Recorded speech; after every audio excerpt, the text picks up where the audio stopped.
той дегенді білесіңдер балалар? 3 жаста, 5 жаста сүндеттеледі, қарсаңда. Ол енді сүндеттелу мұсылманымыздың сүннеті дейді. Енді мына кішкентай баламызды сүндеттеп отырмыз. Бұрынғы ата-бабамыздан қалған салт дәстүр. Енді бұл бала бәрін тойға шақырады, сүндет тойға. Келіңдер, тойға жүреді.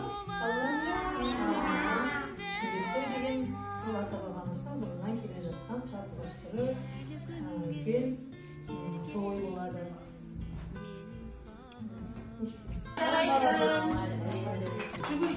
Апаларым тойға шақырып кетіп бара жатыр. Азамат құтты болсын.